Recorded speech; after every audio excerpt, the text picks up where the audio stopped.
नमः शिवाय। हरि ओम नमः शिवाय। हरि ओम नमः शिवाय। ओम ऐं ह्रीं क्लीं चामुण्डाय विच्चे। ओम ऐं ह्रीं क्लीं चामुण्डाय विच्चे। ओम ऐं ह्रीं क्लीं चामुण्डाय विच्चे। ओम ऐं ह्रीं क्लीं चामुण्डाय विच्चे। प्यारे भक्तों, प्रथम स्कंद अथ प्रथमोध्याय है पूर्वार्ध, और महर्षि शौनक जी का सूत जी से श्रीमद् देवी भागवत महापुराण सुनाने की प्रार्थना कर रहे हैं। महर्षि शौनक जी कह रहे हैं सूत जी से कि श्रीमद् देवी भागवत पुराण को सुनाइए। और शौनक जी तो सुनते ही 88,000 ऋषि मुनियों के साथ में, और सूत जी इस कथा को सुनाते हैं। तो प्यारे भक्तों, हम भी सुनेंगे। हरि ओम नमः शिवाय। हरि ओम नमः शिवाय। हरि ओम नमः शिवाय। हरि ओम नमः शिवाय। जो सर्व चेतना स्वरूपा, तो क्या कह रही हैं? सर्व चेतना स्वरूपा जो हमारी मैया हैं, दुर्गा मैया। शिवाय। हरि ओम नमः शिवाय।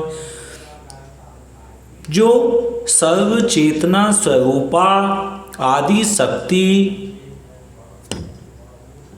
तथा ब्रह्म विद्या स्वरूपिणी भगवती जगदम्बा हैं, उनका हम ध्यान करते हैं। वे हमारी बुद्धि को प्रेरणा प्रदान करें। शौनक जी बोले, हे पुरुषों में श्रेष्ठ तथा भाग्यवान सूत जी, आप धन्य हैं, क्योंकि संसार में अत्यंत दुर्लभ पुराण संहिताओं का आपने भली भांति अध्ययन किया है। हे पुण्यात्मन, हे मानद, आपने कृष्ण द्वैपायन व्यास रचित 18 महापुराणों का सम्यक अध्ययन किया है, जो पंच लक्षणों से युक्त तथा गूढ़ रहस्यों से समन्वित हैं, और जिनका आपने सत्यवती पुत्र व्यास जी से ज्ञान प्राप्त किया है। हमारे पुण्य से ही आप उस उत्तम मुनियों के निवास योग्य दिव्य पुण्यप्रद तथा कली के दोषों से रहित क्षेत्र में पधारे हुए हैं। हे सूत जी, मुनियों का यह समुदाय परम पुण्यदायिनी पुराण संहिता का सेवन करना चाहता है। अतः आप समाहित चित्त होकर हम लोगों से उसका वर्णन कीजिए। हे सर्वज्ञ, आप तीनों तापों दैहिक दैविक भौतिक से रहित होकर दीर्घजीवी हों। हे महाभाग, ब्रह्म प्रतिपादक देवी भागवत महापुराण का वर्णन करें। हे सूत जी, जो मनुष्य श्रवणेन्द्रिय युक्त होते हुए भी केवल जीवा के स्वाद में ही लगे रहते हैं और पुराणों की कथाएं नहीं सुनते, वे निश्चित ही अभागे हैं। जैसे षड रस के स्वाद में जीवा को आह्लाद होता है, वैसे विद्वान जनों के वचनों से कर्णेंद्रियों को आनंद प्राप्त होता है। जब कर्णहीन सर्प भी मधुर ध्वनि सुनकर मोहित हो जाते हैं, तब भला कर्णयुक्त मानव यदि कथा नहीं सुनते तो उन्हें बधिर क्यों न कहा जाए। अतः हे सौम्य, समाहित चित्त होकर कथा सुनने की इच्छा से सभी द्विजगण कलिकाल के भय से पीड़ित हो इस नैमिषारण्य में उपस्थित हैं। जिस किसी प्रकार से समय तो बीतता ही रहता है, किंतु मूर्खों का समय व्यर्थ दुर्व्यसनों में बीतता है, और विद्वानों का समय शास्त्र चिंतन में जाता है। शास्त्र भी विचित्र प्रकार के तर्क वितर्क से युक्त हैं। पुराण 3 प्रकार के तथा शास्त्र विविध प्रकार की हैं। जो नानाविध वाद विवाद तथा छल प्रपंच से युक्त हैं और अहंकार तथा अमर्ष उत्पन्न करने वाले हैं, वे अनेक अर्थवाद तथा हेतुवाद से युक्त और बहुत विस्तार वाले हैं। उन शास्त्रों में वेदांत शास्त्र सात्विक, मीमांसा राजस तथा न्याय शास्त्र तामस कहा गया है, क्योंकि वह हेतुवाद से परिपूर्ण है। इसी प्रकार हे सौम्य, आपके द्वारा कहे गए पुराण कथा भेद से 3 गुणों वाले तथा 5 लक्षणों से समन्वित हैं। आपने यह भी बताया कि उन पुराणों में यह श्रीमद् देवी भागवत 5वां पुराण है, पवित्र है, वेद के समान है और सभी लक्षणों से युक्त है। उस समय आपने प्रसंगवश अत्यंत अद्भुत मुमुक्षु जनों के लिए मुक्तिप्रद मनोरथ पूर्ण करने वाले, धर्म में रुचि उत्पन्न करने वाले जिस पुराण को संक्षेप में कहा था, उस उत्तम पुराण को विस्तार पूर्वक कहिए। हरि ओम नमः शिवाय। हरि ओम नमः शिवाय। आपने यह भी बताया कि उन पुराणों में यह श्रीमद् देवी भागवत 5वां पुराण पवित्र है। उस समय आपने प्रसंगवश अत्यंत अद्भुत मुमुक्षु जनों के लिए मुक्तिप्रद मनोरथ पूर्ण करने वाले, धर्म में रुचि उत्पन्न करने वाले जिस पुराण को संक्षेप में कहा था, उस उत्तम पुराण को विस्तार पूर्वक कहिए। उस दिव्य तथा कल्याण में श्रीमद् देवी भागवत पुराण को हम सभी द्विजगण आदर पूर्वक सुनने की इच्छा रखते हैं।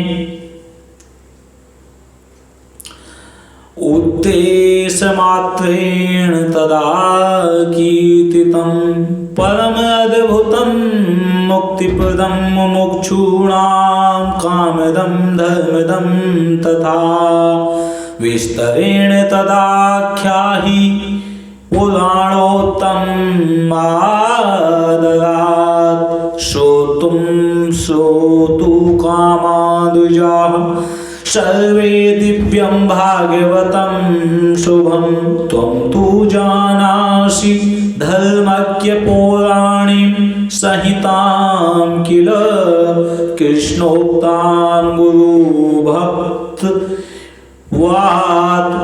गुरुभक्तत्वात् सम्यक् सत्त्वगुणाश्रयः। हे धर्मज्ञ, गुरु भक्त एवं सत्य गुण से संपन्न होने के कारण आप कृष्ण द्वैपायन के द्वारा कही गई इस प्राचीन संहिता का ज्ञान प्राप्त कर चुके हैं। जिस प्रकार देवता लोग अमृत पान करते हुए तृप्त नहीं होते, उसी प्रकार हम लोगों ने भी यहाँ आपके मुखारविंद से निकली अन्य कथाएं सुनी, किंतु अभी भी हम तृप्त नहीं हुए हैं। हे सूत जी, उस अमृत को धिक्कार है जिसके पीने से कभी मुक्ति नहीं होती, परंतु इस भागवत रूपी कथा सुधा के पान से तो मनुष्य शीघ्र ही भगवत संकट से मुक्त हो जाता है। हे सूत जी, अमृत पान के लिए तो जो हजारों प्रकार के यज्ञ किए गए हैं, उनसे भी सर्वदा के लिए हमें शांति नहीं मिली। यज्ञों का फल तो केवल स्वर्ग है। पुण्य क्षीण होने पर पुनः स्वर्ग से मृत्यु लोक में लौटना ही पड़ता है। इस प्रकार निरंतर आवागमन के चक्र में आना जाना लगा रहता है। हे सर्वज्ञ त्रिगुणात्मक, काल चक्र में भ्रमण करते हुए मनुष्यों की ज्ञान के बिना मुक्ति कदापि संभव नहीं है। इसलिए सब प्रकार के रसों से परिपूर्ण तथा पुण्यप्रद श्रीमद् देवी भागवत पुराण कहिए, जो पवित्र मुक्तिदायक गोपनीय तथा मुमुक्षु जनों को सर्वदा प्रिय है। ओम इति श्रीमद् देवी भागवते महापुराणे अष्टादश सहस्रायां संहितायां प्रथम स्कंदे शौनक पुष्णो नाम प्रथमोऽध्याय। श्री कृष्णार्पणमस्तु। ओम ऐं ह्रीं क्लीं चामुण्डाय विच्चे, ओम ऐं ह्रीं क्लीं चामुण्डाय विच्चे, ओम ऐं ह्रीं क्लीं चामुण्डाय विच्चे, ओम ऐं ह्रीं क्लीं चामुण्डाय विच्चे, ओम ऐं ह्रीं क्लीं चामुण्डाय विच्चे। अथ द्वितीयो अध्यायः। ओम ओम नमो भगवती देवी जगद अंबिकाभ्ये नमः। लक्ष्मी नारायणाभ्यां नमः। सूची द्वारा श्रीमद् देवी भागवत के स्कंद अध्याय तथा श्लोक संख्या का निरूपण और उसमें प्रतिपादित विषयों का वर्णन। अब सूची द्वितीय अध्याय में बता रहे हैं कि सौनक जी सुनो, हे महामुनिजनों, मैं धन्य और महान भाग्यशाली हूँ जो कि आप महात्माओं ने वेद विश्रुत तथा अत्यंत पुण्यप्रद श्रीमद् देवी भागवत पुराण के संबंध में प्रश्न करके मुझे पवित्र बना दिया है। इसलिए मैं सभी वेदों के तात्पर्य से युक्त सभी शास्त्रों और आगमों के रहस्य रूप सर्वोत्तम श्रीमद् देवी भागवत पुराण को आप लोगों से कहता हूँ। हे द्विजगण, ब्रह्मा विष्णु महेश से सेवित स्तुति परायण मुनिजनों के सतत ध्यान करने योग्य तथा योगियों को मुक्ति देने वाले भगवती के सुंदर एवं कोमल चरण कमलों में प्रणाम करके मैं अब उस उत्तम पुराण का भक्ति पूर्वक विस्तार से वर्णन करूंगा जो सभी रसों से युक्त, शोभा संपन्न, सभी रसों का निधान एवं श्रीमद् देवी भागवत के नाम से प्रसिद्ध है। या विद्येत्यभिधीयते श्रुति पथे शक्ति है सदा त्यापरा सर्वज्ञा भवबंध चित्ती निपुणा सर्वाश्रय संस्थिता दुर्गेया सुदुरात्मभिश्च मुनिभिः ध्यानास्पदं प्रापिता प्रत्यक्षा भवती है सा भगवती सिद्धि प्रदा स्यात् सदा।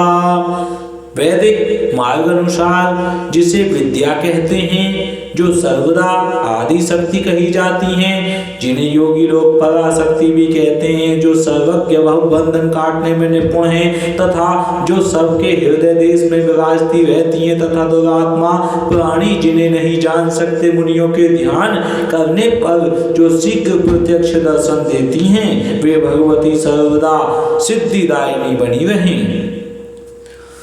ओम ऐं ह्रीं क्लीं चामुंडाय विच्चे, जो सत असत रूप उस जगत की सृष्टि करके अपनी त्रिगुणात्मिका सत्व रज तम शक्ति द्वारा उसका पालन करती तथा प्रलयांत में उसका संहार करके अकेली स्वयं लीला रमण करती हैं, उन समस्त विश्व की जननी भगवती का मैं मन ही मन स्मरण करता हूँ। यह संसार में प्रसिद्ध है कि ब्रह्मा ही इस संपूर्ण जगत के सृष्टा हैं। साथ ही सभी वेदज्ञ तथा पुराण वेदता भी यही कहते हैं। उनका यह भी कथन है कि भगवान विष्णु के नाभि कमल से ही उन ब्रह्मा की उत्पत्ति हुई है, जो स्वतंत्र नहीं है, अपितु विष्णु की प्रेरणा से ही वे संसार की सृष्टि करते हैं। जब कल्पांत में सर्वत्र जल में हो जाता है, तब केवल शेष शैया पर भगवान विष्णु शयन करते हैं और उन्हीं के नाभि कमल से ब्रह्मा का आविर्भाव होता है। इस प्रकार जब सहस्र फण वाले शेष ही विष्णु के आधार हैं, तो फिर उन मुरारी को भी सर्वाधार भगवान कैसे कहा जाए। यानी कि सहस्र फण वाले शेष विष्णु के आधार हैं, यानी कि विष्णु जी को टेकने के लिए, रुकने के लिए, बैठने के लिए, लेटने के लिए हजारों फण वाले शेष जी चाहिए। बिना शेष जी के विष्णु जी रेस्ट नहीं कर सकते, आराम नहीं कर सकते, इसलिए वो भगवान सर्वाधार भगवान नहीं है, विष्णु भगवान। प्रलयकालीन समुद्र का जल भी तो रूप ही है और बिना पात्र रस कहीं ठहर नहीं सकता। समुद्र का जो जल है वो भी तो रस रूप ही है और बिना पात्र रस कहीं ठहर नहीं सकता, तो समुद्र किसमें ठहरा हुआ होगा?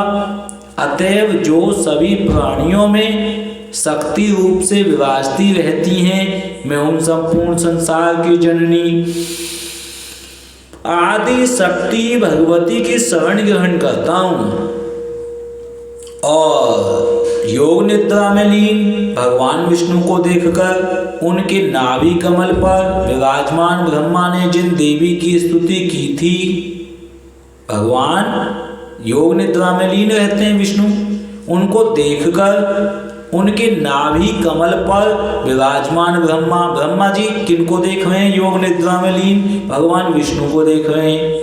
और विराजमान ब्रह्मा ने जिन देवी की स्तुति की थी, मैं उन्हीं पराशक्ति भगवती के शरणागत हूँ।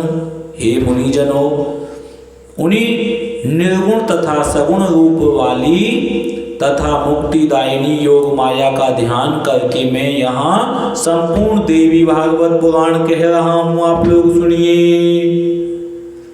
योग निद्रा मिलिताक्षं विष्णु दृष्ट्वाम्बुजे स्थितः अजस्तुष्टावयाम देवीं ताम् अहं शरणं गतः तां ध्यात्वा सगुणां मायां मुक्तिदां निर्गुणां तथा वक्ष्ये पुराणम् अखिलां शृण्वन्तु मुनयस्तीव।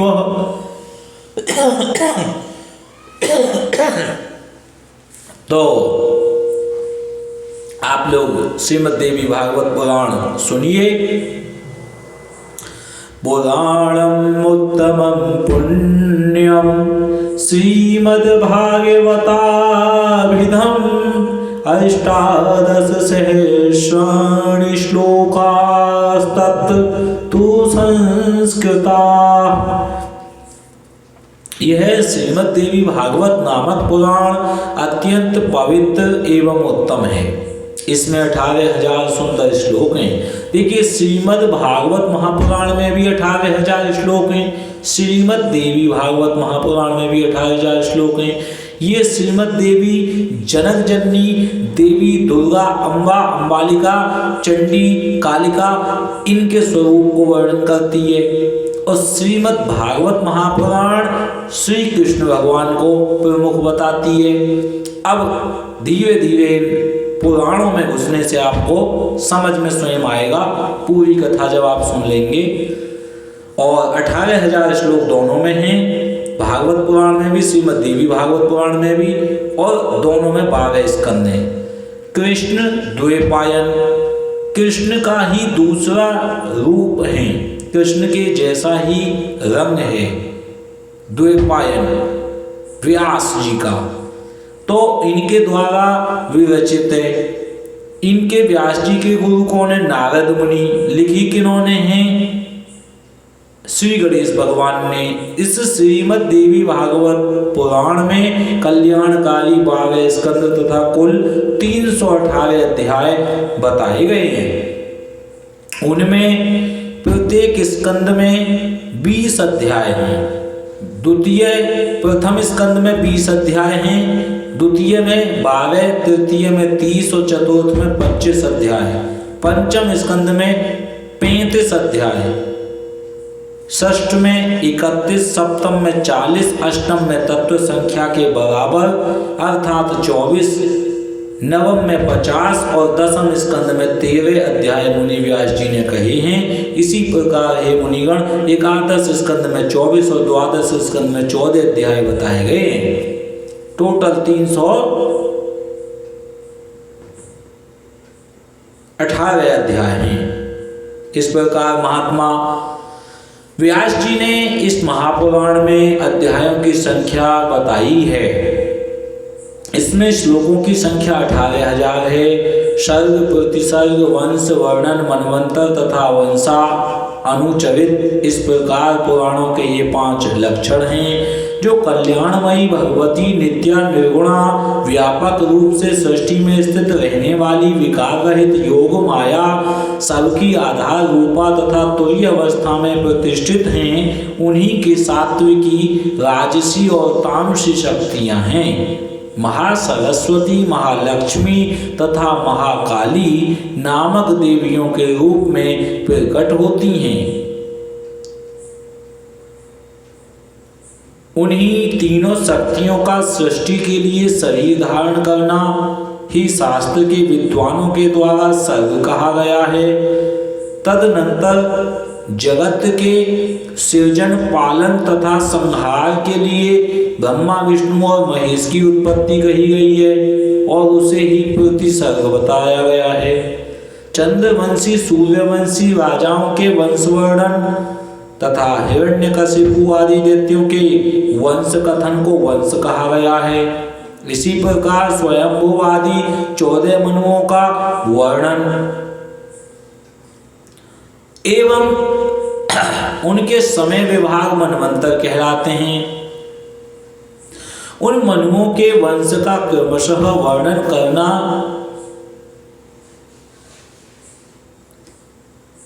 ही वंशानुचरित कहा गया है। ये मुनिवरों, इस प्रकार सभी पुराण उपयुक्त 5 लक्षणों से युक्त होते हैं। संख्या शास्त्र में प्रकृति, महत, अहंकार आदि 24 तत्व माने जाते हैं और 1.25 लाख श्लोकों का महाभारत नामक ग्रंथ भी व्यास जी ने ही रचा है। यह इतिहास कहलाता है और जो वेद सम्मत होने के कारण 5वां वेद कहा गया है। महाभारत में 1.25 लाख श्लोक हैं, इतिहास कहा जाता है और 5वां वेद कहा जाता है। सौनक जी बोले, हे सूत जी, वे पुराण कौन कौन से हैं और कितने हैं?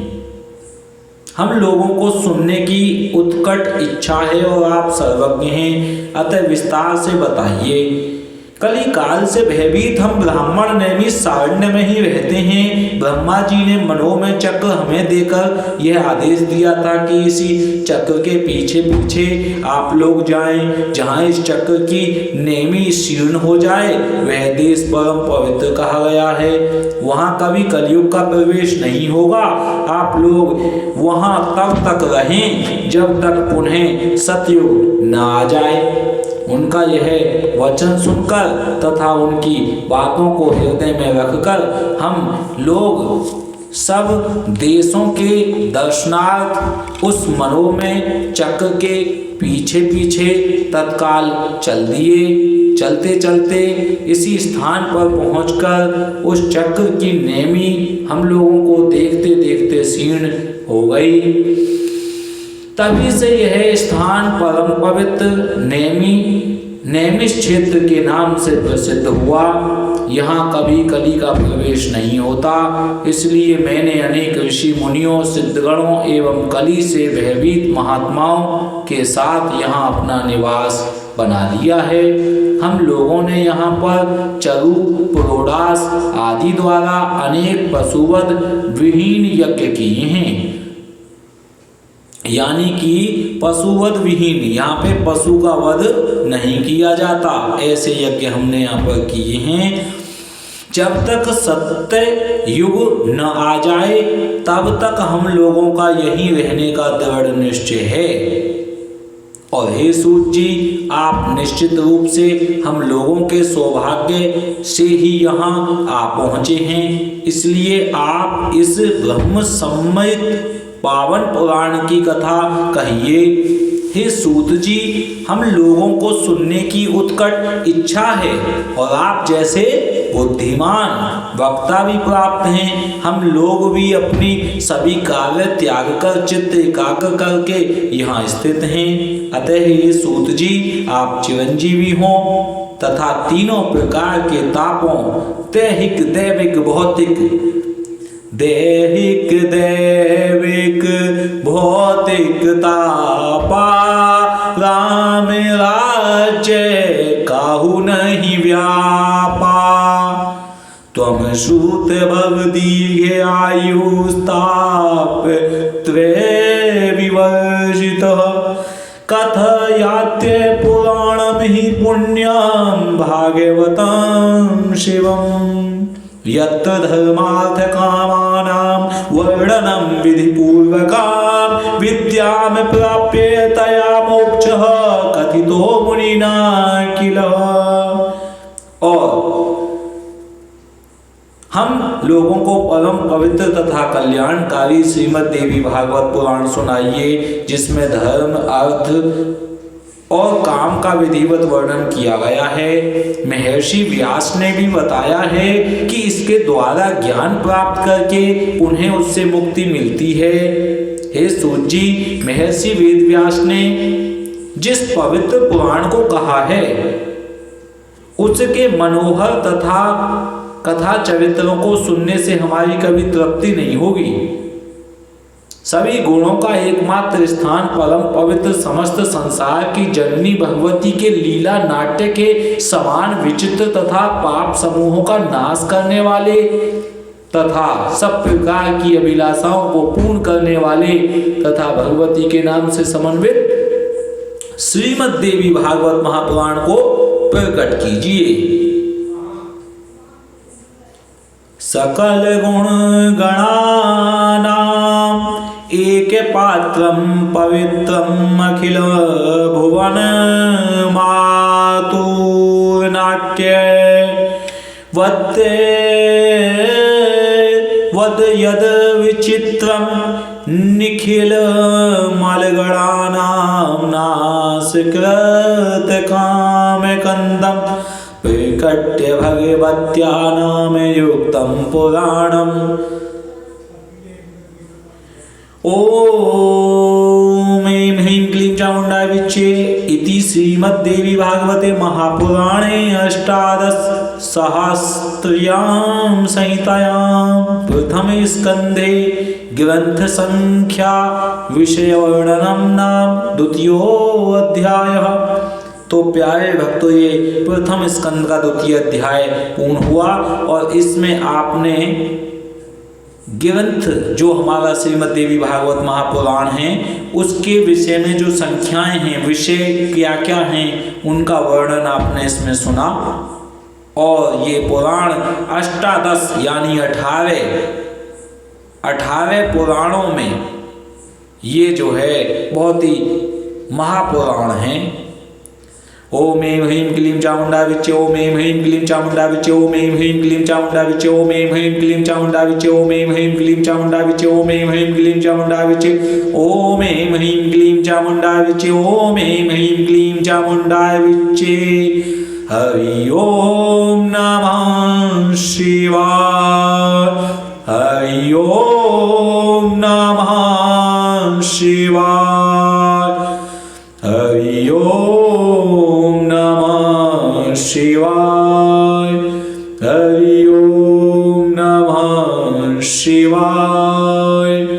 हरि ओम नमः शिवाय। हरि ओम नमः शिवाय। हरि ओम नमः शिवाय। हरि ओम नमः शिवाय। हरि ओम नमः शिवाय। हरि ओम नमः शिवाय। हरि ओम नमः शिवाय। तो प्यारे भक्तों, अथ तृतीयोऽध्यायः श्री कृष्णार्पणमस्तु। ओम नमो भगवते वासुदेवाय। लक्ष्मीनारायणाभ्यां नमः। सूत जी द्वारा पुराणों के नाम तथा उनकी श्लोक संख्या का कथन, उप पुराणों तथा प्रत्येक द्वापर युग के व्यासों का नाम, यानी प्रत्येक द्वापर युग में व्यास जी भी अलग अलग होते हैं। मनु जिस प्रकार ब्रह्मा के 14 अलग अलग होते हैं, ब्रह्मा के 14 मनु होते हैं, उसी प्रकार प्रत्येक द्वापर युग में अलग अलग व्यास होते हैं। और सूत जी पुराणों के नाम बता रहे हैं। और उनकी श्लोकों की संख्या का कथन बता रहे हैं, उप पुराण भी बता रहे हैं। पुराण, उप पुराण, महापुराण, शास्त्र, वेद, उपनिषद। तो सूत उवाचा शृण्वन्तु सम्प्रवक्ष्यामि पुराणानि मुनीश्वराः यथा श्रुतानि तत्त्वेन व्यासात् सत्यवती सुतात्। सूची बोले, अब सूची सोनक आदि ऋषि मुनि 88,000 ऋषि मुनियों को नैमिषारण्य में कथा सुना रहे हैं। जो सूत जी ने अपने गुरु सुखदेव गोस्वामी या व्यास जी से ये कथाएं सुनी हैं, तो सूत जी कह रहे हैं कि हे मुनीश्वर विवंद सत्यवती सुत वेद व्यास जी से मैंने जिस प्रकार तत्व पूर्वक पुराणों को सुना है उसे मैं आप लोगों को कहता हूं, सुनिए। उनमें 2 मैं वाले मत्स्य पुराण, मार्कंडेय पुराण और मत्स्य पुराण, जिनमें 2 मैं आती है। मार्कंडेय ऋषि थे, उनके नाम पे मार्कंडेय पुराण है। मत्स्य कुर्म, मत्स्य मछली वाला पुराण है। और 2 भय वाले, जिसमें 2 भय आती, भविष्य पुराण तथा भागवत। 3 भय वाले ब्रह्मांड और ब्रह्मवैवर्त पुराण। 4 भय वाले वामन पुराण, विष्णु पुराण, वायु पुराण, वराह पुराण। और प्यारे भक्तों, बहुत ही सुंदर यहाँ पर विवरण मिला है। 4 वे हो गए। उसके बाद ए वाला अग्नि पुराण, ना वाला नारद पुराण, प वाला पद्म पुराण, लिंग वाला लिंग पुराण, ग वाला गरुण पुराण, कु वाला कूर्म पुराण और इश्क वाला स्कंद पुराण। ये पृथक पृथक 18 पुराण हैं।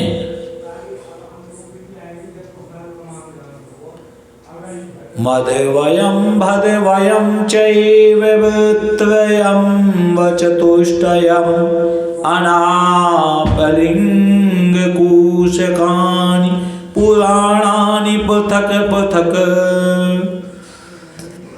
उनमें आदि के मत्स्य पुराण में 14,000, अत्यंत अद्भुत मार्कंडेय पुराण में 9,000 तथा भविष्य पुराण में 14,500 श्लोक संख्या तत्वदर्शी मुनियों ने बताई है। पवित्र भागवत पुराण में 18,000 और ब्रह्म पुराण में 10,000 श्लोक हैं। ब्रह्मांड पुराण में 12,000 और 100 तथा ब्रह्मवैवर्त पुराण में 18,000 श्लोक हैं। हे सोनक, वामन पुराण में 10,000 तथा वायु पुराण में 24,006 श्लोक हैं। और उस परम विचित्र विष्णु पुराण में 23,000, वाराह पुराण में 24,000, अग्नि पुराण में 16,000 और नारद पुराण में 25,000 श्लोक कहे गए हैं। विशाल पद्म पुराण में 55,000 और लिंग पुराण में 11,000 श्लोक हैं। इसी प्रकार साक्षात भगवान के द्वारा कहे हुए गरुड़ पुराण में 19,000 तथा कूर्म पुराण में 17,000 श्लोक हैं। परम विचित्र स्कंद पुराण में 81,000 श्लोक कहे गए हैं। हे पाप रहित मुनियों, इस प्रकार मैंने पुराणों तथा उनके श्लोकों की संख्या विस्तार पूर्वक आपको बताई है। और मैंने पुराणों तथा श्लोकों की संख्या तो आपको बता दी। हे मुनीश्वरों, अब उप पुराणों की भी संख्या सुनिए। 18 तो पुराण हो गए, अब उप पुराण सुनो। उनमें सर्वप्रथम उप पुराण सनत कुमार है। तत्पश्चात नरसिंह, नारदीय, शिव, दुर्वासा, कपिल, मनु, उष्णा, वरुण, कालिका, सांब, नंदी, सौर, पराशर, आदित्य, माहेश्वर, भागवत तथा 18वां वशिष्ठ, ये सब उप पुराण महात्माओं द्वारा बताए गए हैं। सत्यवती तनय वेद व्यास जी ने 18 पुराणों की रचना करने के बाद उन्हीं विषयों को विस्तार पूर्वक उस अतुलनीय महाभारत का वर्णन किया। प्रत्येक द्वापर युग में भगवान वेद व्यास जी ही धर्मार्थ धर्म रक्षार्थ पुराणों की यथाविधि रचना करते हैं। जब जब द्वापर युग आता है तब तब साक्षात भगवान विष्णु ही व्यास जी के रूप में अवतीर्ण होकर सर्वलोक हितार्थ वेद के अनेक भेद करते हैं। अल्पायुषो अल्पबुद्धिश्च विप्रान् ज्ञात्वा कलावथ पुराण संहितां पुण्यां कुरुते सो युगे युगे। विशेषकर कलयुग में ब्राह्मणों को अल्पायु एवं अल्प बुद्धि जानकर वे युग युग में पवित्र पुराण संहिताओं का निर्माण करते हैं। स्त्रियों, शूद्रों तथा भ्रष्ट द्विजातियों को वेद श्रवण का अधिकार नहीं है, इसलिए उनके कल्याण के लिए व्यास जी ने पुराणों की रचना की है। हे श्रेष्ठ मुनिगण, इस वैवस्वत नामक शुभ 7वें मनवंतर के 28वें द्वापर युग में परम धर्मनिष्ठ सत्यवती पुत्र मेरे गुरु श्री व्यास जी हुए और 29वें द्वापर में द्रोणी नाम के व्यास होंगे।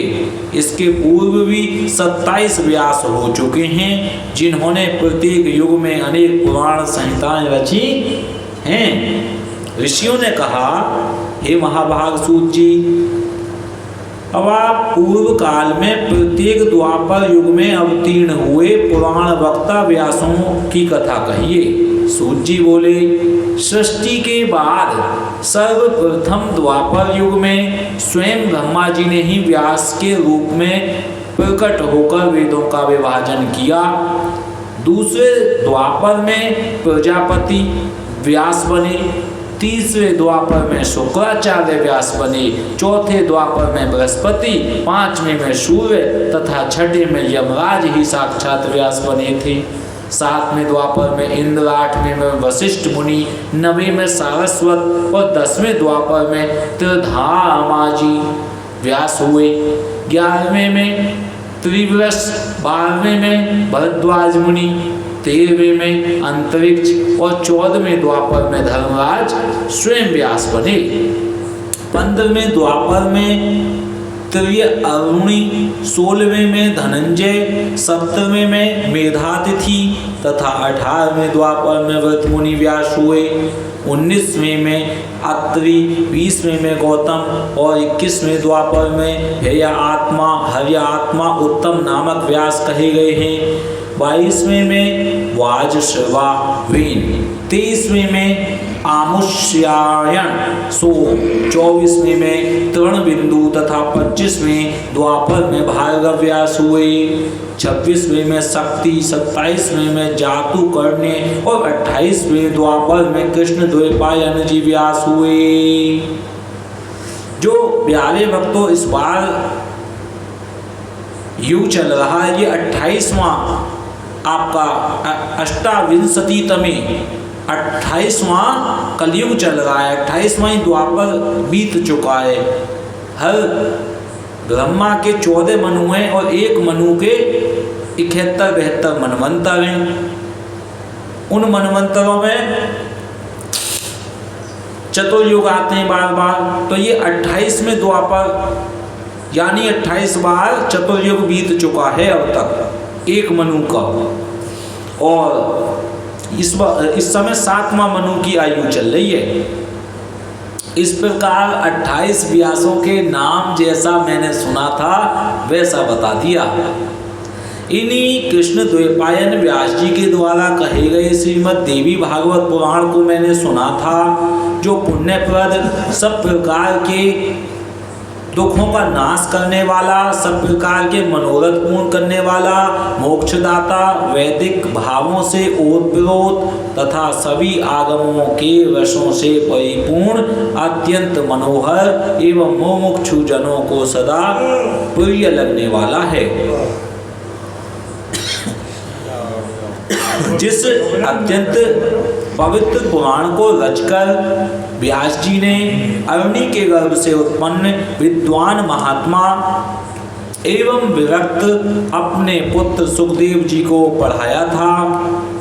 हे मुनिवृंद, उसी रहस्यमय महापुराण श्रीमद् देवी भागवत को मैंने भी करुणा सागर अपने गुरु व्यास जी के मुख से संपूर्ण रूप से यथार्थ सुना तथा उनकी कृपा से उसे हृदय अंगम कर लिया। जिस समय आयोनिज एवं अपूर्व बुद्धिमान अपने पुत्र सुखदेव जी के प्रश्न करने पर व्यास जी ने रहस्य युक्त इस पुराण को सुनाया, उस समय मैंने भी एक साधारण श्रोता के रूप में इस महान प्रभाव वाले श्रीमद् देवी भागवत पुराण को सुन लिया। हे सर्वश्रेष्ठ मुनिजन, सूतेन पृष्टः सकलं जगाद द्वैपायनस्तत्र पुराण गुह्यम् आयो निजेनादभूत बुद्धिना वै श्रुतं मया तत् महाप्रभावम्। हे सर्वश्रेष्ठ मुनिजन, श्रीमद् भागवती रूपी इस कल्पवृक्ष के फल के स्वाद के प्रति आदर बुद्धि रखने वाले तथा अपार संसार सागर से पार पाने के लिए श्री सुखदेव जी ने अनेक प्रकार की सुंदर एवं रसमयी कथाओं से युक्त जिस अद्भुत महापुराण को विधिवत अपने कर्ण पुट से प्रेम पूर्वक सुना है, उसे श्रवण करके भी जो कलिकाल के भय से मुक्त न हुआ, भला ऐसा प्राणी इस भूतल पर कौन होगा। वैदिक धर्म से रहित तथा निकृष्ट विचार रखने वाला बड़े से बड़ा पापी मनुष्य भी यदि किसी बहाने इस उत्तम श्रीमद् देवी भागवत पुराण का श्रवण कर लेता है तो वह भी निश्चय ही समस्त सांसारिक सुखों को भोगकर अंत में योगी जनों के द्वारा प्राप्त करने योग्य भगवती के नाम से चिन्हित मनोरम तथा अचल पद को प्राप्त कर लेता है। बोलिए श्रीमद् देवी भागवत महापुराण की जय। या निर्गुणा हरि हरादिभिर्प्यलभ्या विद्या सतां प्रियतम माथ समाधिगम्य शातस्य चित्त कुहरेप करोति भावम यह संशृणोति सततं तु सती पुराणम। जो प्राणी इस श्रीमद् देवी भागवत पुराण को प्रतिदिन प्रेम से सुनता है, उसके हृदय रूपी गुहा में विष्णु शिव आदि देवताओं के लिए भी दुर्लभ सर्वश्रेष्ठ विद्या रूपिणी सज्जनों की एकमात्र प्रिया गुणातीता एवं समाधि द्वारा जानने योग्य वे भगवती निवास करने लगती हैं। अतः सर्वांग सुंदर इस मानव तन को पाकर संसार सागर के अगाध सलिल से पार होने के लिए जलयान के समान परम सुखदायी श्रीमद् देवी भागवत महापुराण एवं उसके वक्ता को प्राप्त करके भी जो मूर्ख इसका श्रवण नहीं करता वह विधाता के द्वारा वंचित ही कहा जाएगा। इस दुर्लभ मनुष्य देह में दोनों कानों को प्राप्त करके भी जो सांसारिक मनुष्य केवल दूसरों के दुर्गुणों को ही सुना करता है, वह अधम मंद बुद्धि चारों उत्तम पदार्थों को देने वाला तथा सब रसों से परिपूर्ण इस निर्मल पुराण को भूतल पर क्यों नहीं सुनता। बोलिए श्रीमद् देवी भागवत महापुराण की जय। इति श्रीमद् देवी भागवते महापुराणे अष्टादश सहस्त्रायां संहितायां प्रथम स्कंदे पुराण वर्णन पूर्वकत द्यूगीय व्यास वर्णनम नाम तृतीयोऽध्यायः। श्रीकृष्णार्पणमस्तु।